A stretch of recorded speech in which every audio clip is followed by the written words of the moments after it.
नमस्कार, आप देख रहे हैं एवन उत्तर प्रदेश और मैं हूं आपके साथ भारती उत्कर्ष जैन। बुलेटिन की शुरुआत करेंगे इस वक्त की सुर्खियों के साथ।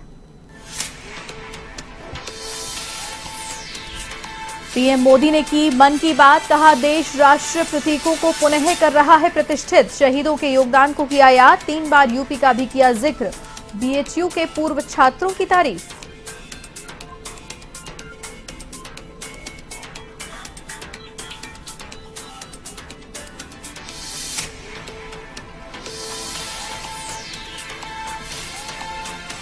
बीजेपी के स्टार प्रचारकों ने झोंकी ताकत, जेपी नड्डा ने फिरोजाबाद में संभाली कमान तो कासगंज में गरजे राजनाथ सिंह। विपक्षी दलों पर जमकर साधा निशाना, पार्टी उम्मीदवारों के लिए मांगे वोट।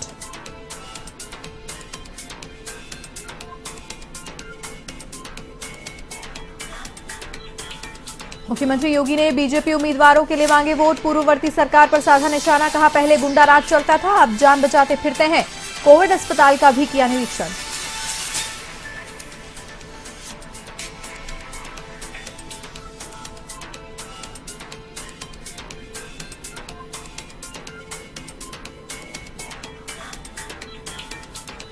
अखिलेश यादव ने योगी सरकार पर साधा निशाना, कहा बदमाशों के सफाई का दावा करने वाली बीजेपी ने 99 अपराधी छवि वाले नेताओं को दिए टिकट। कानून व्यवस्था को लेकर कसा तंज।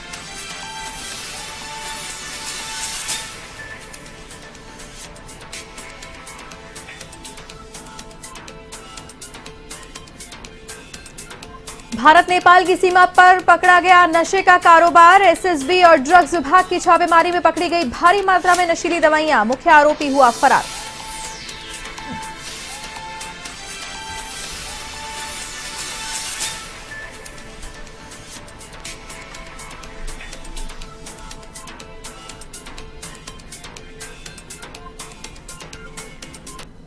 प्रधानमंत्री नरेंद्र मोदी ने अपने 85वें और साल 2022 के पहले मन की बात कार्यक्रम को संबोधित किया। पीएम ने कहा कि अभी कुछ दिन पहले ही हमने गणतंत्र दिवस भी मनाया। दिल्ली में राजपथ पर हमने देश के शौर्य और सामर्थ्य की जो झांकी देखी, उसने सबको गर्व और उत्साह के साथ भर दिया है। उन्होंने कहा कि आजादी के अमृत महोत्सव में देश इन प्रयासों के जरिए अपने राष्ट्रीय प्रतीकों को पुनः प्रतिष्ठित कर रहा है। हमने देखा कि इंडिया गेट के समीप अमर जवान ज्योति और पास ही में नेशनल वॉर मेमोरियल पर प्रज्वलित ज्योति को एक किया गया है। पीएम ने कहा कि देश में अभी पद्म सम्मान की भी घोषणा हुई है। पद्म पुरस्कार पाने वालों में कई ऐसे नाम भी हैं जिनके बारे में बहुत कम लोग जानते हैं। इस अवसर पर पीएम ने उत्तर प्रदेश का 3 बार जिक्र भी किया। पीएम मोदी ने देश दुनिया से आए करोड़ों पोस्टकार्ड्स में कुछ पोस्टकार्ड्स को पढ़ा। उन्होंने एक पोस्टकार्ड के जवाब में कहा कि भ्रष्टाचार मुक्त भारत हम सब देशवासियों और युवा पीढ़ी को मिलकर बनाना है।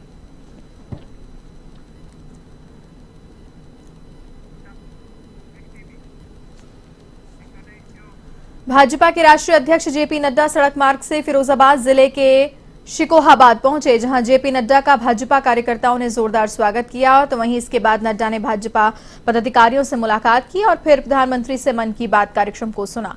इस मौके पर जेपी नड्डा के साथ केंद्रीय मंत्री अर्जुन मेघवाल उपस्थित रहे। तो वहीं बीजेपी के दोनों आला नेताओं ने राष्ट्रपिता महात्मा गांधी को बलिदान दिवस पर पुष्पांजलि अर्पित की।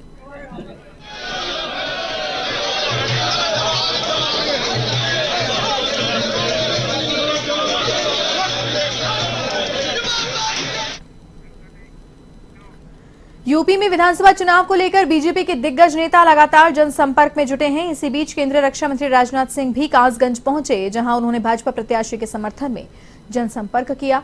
इस मौके पर राजनाथ सिंह ने कहा कि कासगंज में पहली बार इतनी छोटी जनसभा संबोधित कर रहे हैं। भारतीय जनता पार्टी ने जिस तरह से सरकार चलाई वो बेजोड़ है। चाहे किसी भी दल की सरकारें रहीं, सभी पर भ्रष्टाचार के आरोप लगे हैं। भाजपा सरकार पर कोई भ्रष्टाचार का आरोप नहीं लगा। काफी हद तक भ्रष्टाचार रोकने में सफलता हमें हासिल हुई है।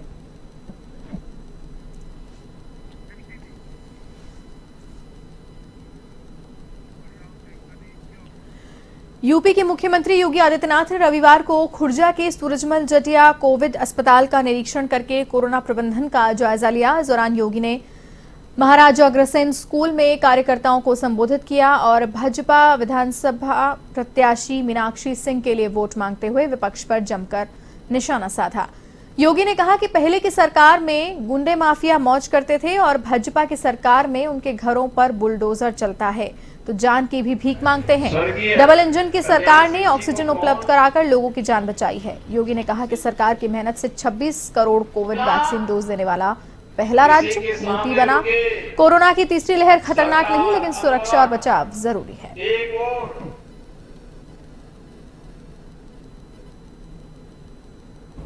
उत्तर प्रदेश सरकार के कोविड प्रबंधन का कार्य है, जिसमें गांव हो या शहर, निगरानी समितियों के माध्यम से डोर टू डोर स्क्रीनिंग का कार्य, हर संदिग्ध व्यक्ति को मेडिसिन किट उपलब्ध कराना और अगले 24 घंटे के अंदर उन सभी का आरआरटी यानी रैपिड रिस्पांस टीम भेज करके टेस्ट करवाना। जो प्रधानमंत्री जी ने कहा था, जहां है बीमार वहीं पे है उपचार। वक्त हम मौजूद हैं बुलंदशहर के खुर्जा में।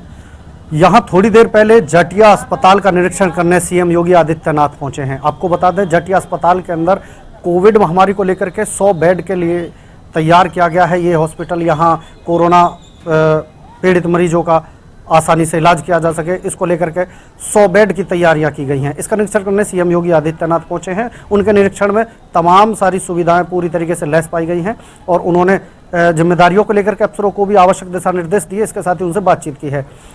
इसके अलावा मीडिया से मुखातिब होते हुए उन्होंने मीडिया को संबोधित करते हुए कहा कि आने वाले 8 से 10 दिनों के अंदर कोरोना महामारी की तीसरी वेव पूरी तरीके से स्वास्थ्य विभाग और सरकार के काबू में होगी, ऐसा उनकी तरफ से दावा किया गया है। इसके अलावा उन्होंने खुर्जा के विभिन्न मोहल्लों में जाकर के बच्चों और महिलाओं से संवाद करते हुए डोर टू डोर जनसंपर्क किया है। बुलंदशहर से सहयोगी इकराम खान के साथ एवन टीवी के लिए नितिन मोदी की रिपोर्ट। यूपी के संभल में विधानसभा चुनाव से पहले उप मुख्यमंत्री दिनेश शर्मा लगातार डोर टू डोर जनसंपर्क करने में जुटे हैं। इसके चलते उप मुख्यमंत्री दिनेश शर्मा ने सभा को संबोधित कर सपा अध्यक्ष अखिलेश यादव पर निशाना साधा। इस दौरान उन्होंने वैक्सीनेशन के मामले पर अखिलेश पर जमकर हमला बोला, तो वहीं असदुद्दीन ओवैसी को भी आड़े हाथों लिया।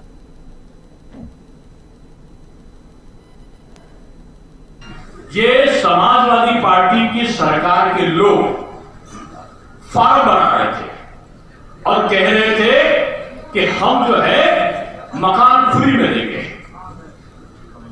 और 27 लाख फार्म भरे गए थे, थोड़े बहुत नहीं थे। और ये उन्होंने अपनी प्रेस कॉन्फ्रेंस में समाजवादी पार्टी के लोगों ने अपने लोगों को कई जगह इसका प्रचार किया था। 27 लाख फार्म मकान देने के लिए आपने भरवाए।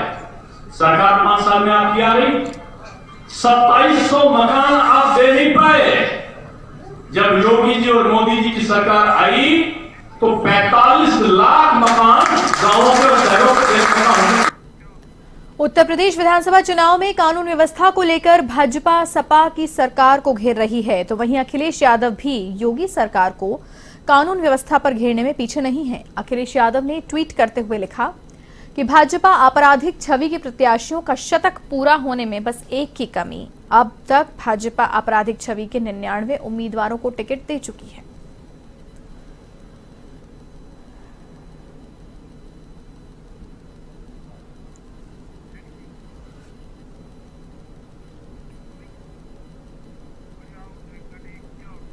अखिल भारतीय अखाड़ा परिषद के प्रवक्ता महंत गौरी शंकर दास ने तपस्वी छावनी के तथाकथित महंत परमहंस दास पर मुकदमा दर्ज करने की मांग की है। साथ ही प्रशासन से परमहंस दास के जगत गुरु बताने पर जांच करने की भी मांग की है। तो वहीं महंत गौरी शंकर दास ने परमहंस दास के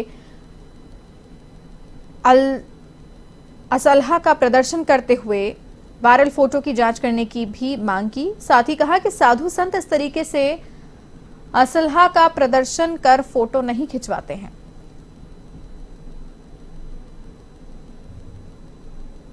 पहली बात तो जो वो परमहंसाचार्य बता रहे हैं, धर्मगुरु बता रहे हैं, तो ये ही वो फ्रॉड कर रहे हैं, पहला फ्रॉड।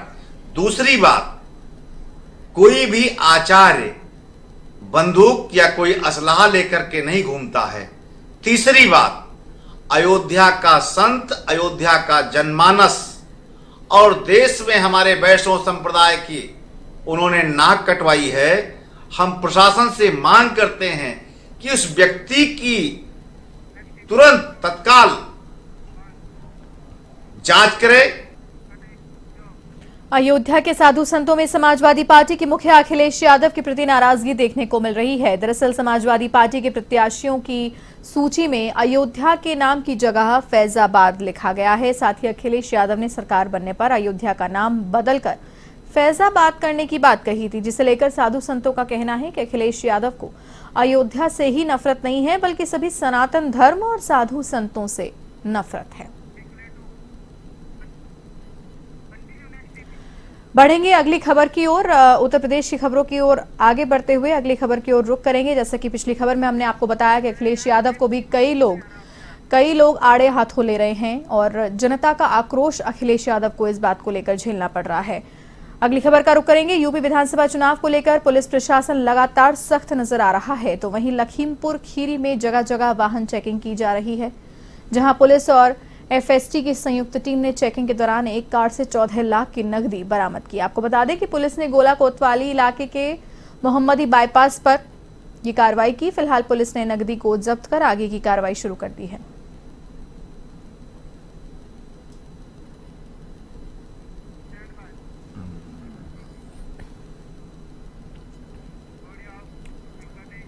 महाराजगंज की भारत नेपाल सीमा के समीप एसएसबी और ड्रग्स विभाग ने नशीली दवाओं का अवैध कारोबार करने वालों पर छापेमारी की, जहां पुलिस ने मौके से भारी मात्रा में अवैध नशीली दवा, रैपर और शीशियां बरामद की है। साथ ही 4 लोगों को गिरफ्तार किया गया है। हालांकि इस दौरान मुख्य आरोपी मौके से फरार हो गया, जिसे लेकर पुलिस आरोपी की तलाश में जुटी हुई है।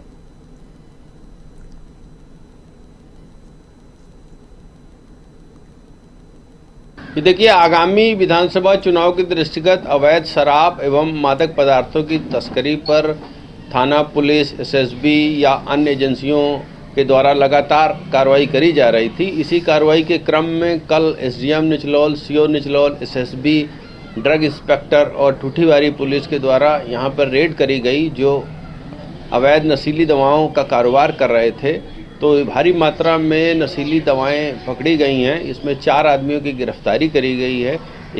एक मुख्य अभियुक्त अभी फरार हैं, उनकी भी गिरफ्तारी करने का प्रयास किया जा रहा है और इसमें मुकदमा पंजीकृत किया गया है एनडीपीएस एक्ट और ड्रग कॉस्मेटिक्स एक्ट। अयोध्या के साधु संतों में समाजवादी पार्टी के मुखिया अखिलेश यादव के प्रति नाराजगी देखने को मिल रही है। दरअसल समाजवादी पार्टी के प्रत्याशियों की सूची में अयोध्या का नाम की जगह फैजाबाद लिखा गया है। साथ ही अखिलेश यादव ने सरकार बनने पर अयोध्या का नाम बदलकर फैजाबाद करने की बात कही थी, जिसे लेकर साधु संतों का कहना है कि अखिलेश यादव को अयोध्या से ही नफरत नहीं है, बल्कि सभी सनातन धर्म और साधु संतों से भी नफरत है। राजनीति जो भी करें, ये उनकी अपनी पार्टी के अपनी विचारधारा है, लेकिन जो हमारी सनातन परंपरा से आदिकाल से जो नामकरण है, जो परिवर्तन हुआ है मुगल शासन काल में, उसको यदि शुद्ध करने के लिए योगी आदित्यनाथ जी ने अयोध्या बना दिया फैजाबाद को, तो ये गलत नहीं किया, बहुत अच्छा किया। समाजवादी पार्टी के मुखिया अखिलेश यादव, उनको अयोध्या से ही नफरत नहीं है, उनको सभी सनातनियों से नफरत है, सभी हिंदुओं से नफरत है। हमेशा तुष्टीकरण और नफरत की राजनीति करने वाली समाजवादी पार्टी अब विनाश की ओर जा रही है। अयोध्या से मैं तपस्वी छावनी पीठाधीश्वर जगत गुरु परमहंस आचार्य आज घोषणा करता हूं, अखिलेश यादव को हिंदू न समझा जाए। अखिलेश जी को बधाई देना चाहते हैं कि कुछ तो उनके विचार अयोध्या के नाम से, उन्होंने अयोध्या का इतना बार नाम लिया तो कुछ तो विचार उनके शुद्ध हो गए हैं। और बाकी एक बार पुनः भारतीय जनता पार्टी एक प्रचंड बहुमत की सरकार बनाने जा रही है।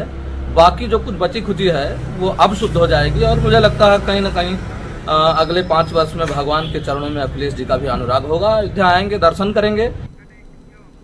यूपी के कानपुर देहात में तीसरे चरण के विधानसभा चुनाव के लिए बीजेपी, सपा, बसपा सहित 8 प्रत्याशियों ने कड़ी सुरक्षा के बीच अपना नामांकन दाखिल किया।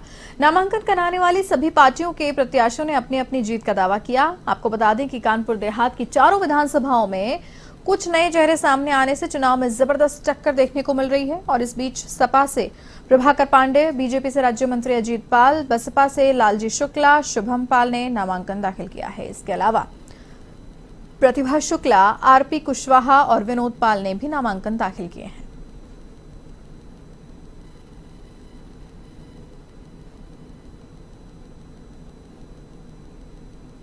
ये मंत्री महोदय को चुनाव लड़ाने में पूरी सरकार लग गई थी और तब वो बहुत थोड़े वोटों से जीते थे। इस बार आम चुनाव है, इनके बहुत सारे जो नेता थे वो अपना अपना चुनाव लड़ रहे होंगे और प्रभाकर पांडे और हमारी समाजवादी पार्टी अखिलेश जी की पूरे प्रदेश में बयार चल रही है। निश्चित रूप से हम ये चुनाव जीतेंगे।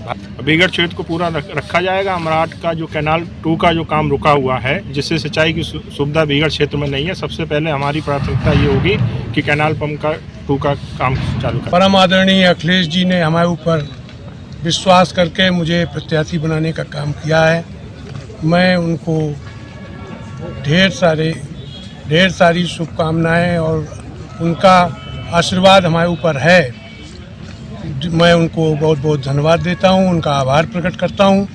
जहां तक भोगनीपुर विधानसभा का प्रश्न है, भोगनीपुर विधानसभा हमेशा समाजवादियों का गढ़ रही है और समाजवादी पार्टी ने शुरू से भोगनीपुर को सजाया और संवारा है। जो 5 वर्ष में प्रदेश सरकार द्वारा जो विकास कार्य कर रही है, जो भी केंद्र सरकार द्वारा योजनाएं, प्रदेश सरकार द्वारा योजनाएं, वो 100% जनता को हम लोग समर्पित कर चुके हैं। और जो भी नए कार्य आएंगे सिकंदरा विधानसभा के लिए, उसको पूरी लगन से, जैसे पिछले वर्ष किया, इस बार भी हम लोग पूरा करने का कार्य करेंगे। सिकंदरा विधानसभा में मुझे नहीं लगता कोई ऐसा कार्य जो हो नहीं पाया। कार्य सभी हुए हैं, कुछ कोरोना की वजह से कुछ काम डिले हुए, लेकिन वो बहुत जल्दी पूर्ण होकर जनता को समर्पित होने वाले। किसानों पे गोलियां किसने बरसाई? माँ बहनों को आप हाथरस कांड देखिए, उस निर्दोष के साथ जिसका कोई दोष नहीं था, उसको उसके साथ बलात्कार किया जाता है और उसके बाद बलात्कार होने के बाद वो सरकार रात में ही उसको चिता में जलाने का काम करता है। यहाँ तक कि उसके माँ बाप, भाई बहन को भी नहीं दिखाया जाता है। गांव देहात में जानवर फसल को बर्बाद कर रहे हैं, ये भी बहुत बड़ा मुद्दा है। बाकी भ्रष्टाचारी का और जो रह चुके नेता हैं उनकी अकर्मणता का, आलस्य का, वो जनता के बीच में नहीं गए। आप राज्य मंत्री के सामने चुनाव लड़ रहे हैं, कितनी बड़ी चुनौती है ये? मुझे कोई चुनौती नहीं लग रही, मुझे तो आसान लग रहा है, इसलिए कि अभी तक जब से हम उनको देख रहे हैं और जान रहे हैं, मुझे तो ऐसा लग रहा है कि वो पॉलिटिकल है ही नहीं, राजनीतिक है ही नहीं, पिता की विरासत में आसीन हो गए। महाराजगंज के नौतनवा थाना क्षेत्र में शरारती चोरों का आतंक जारी है। चोरों के आतंक से पुलिस लाचार और बेबस दिखाई दे रही है। इसी बीच दुर्गापुर में चोरों ने 5 अलग अलग जगहों पर चोरी की वारदात को अंजाम दिया। इस दौरान चोरों ने व्यापार मंडल अध्यक्ष की दुकान में सेंध लगाई। इधर क्षेत्र में बढ़ती चोरियों की वारदातों से लोगों में भी आक्रोश व्याप्त है।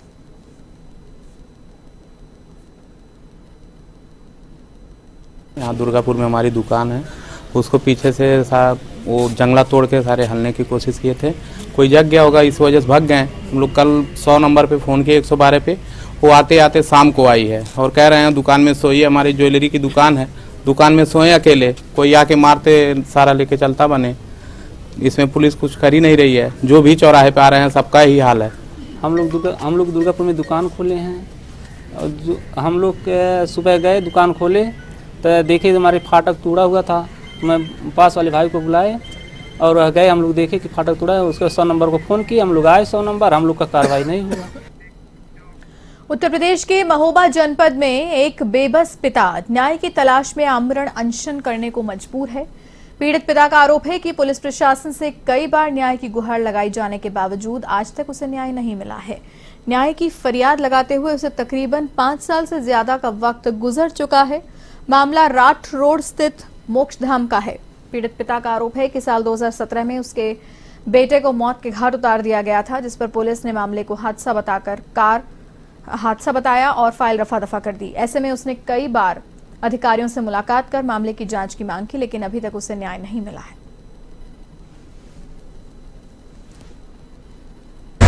महोदय, जब से योगी सरकार का उत्तर प्रदेश में शासन आया है, उसमें 30/9/2017 में डबल मर्डर हुए थे जिसमें पुलिस प्रशासन के भ्रष्टाचार के उसमें और पुलिस प्रशासन की नाकामी से डबल मर्डर पे आज तक न्याय नहीं मिला। 3 बार एफआईआर लगाई गई और इसके बाद में CBCID जांच शासन ने आज तक नहीं कराई। 1.5 साल पूर्व होने जा रहा है, ना किसी प्रकार से कोई आर्थिक मदद दी।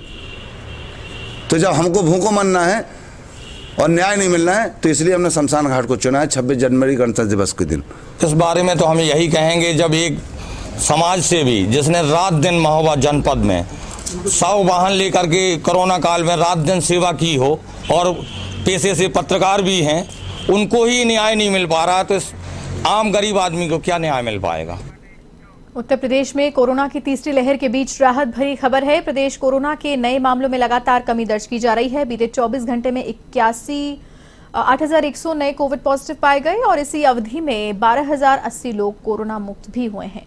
यूपी में अब तक 25 करोड़ 85 लाख से ज्यादा कोविड टीके का सुरक्षा कवच नागरिकों को प्रदान किया जा चुका है।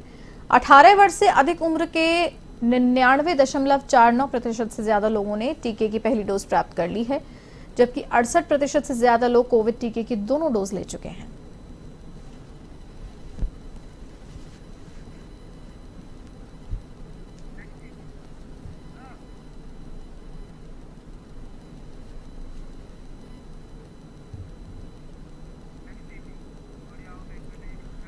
यूपी की सिराथू विधानसभा से बड़ी खबर। भाजपा के प्रचार में जुटे MLC सुरेंद्र चौधरी का किया विरोध। ग्रामीणों ने लगाए बीजेपी विरोधी नारे। अफजलपुर वारी के मजरा लोहटी पर ग्रामीणों ने विरोध जताया।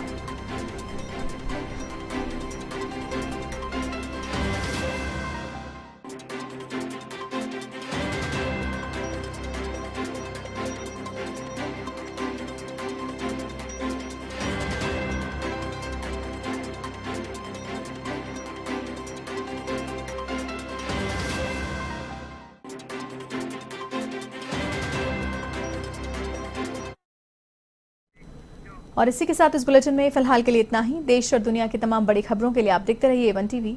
नमस्कार।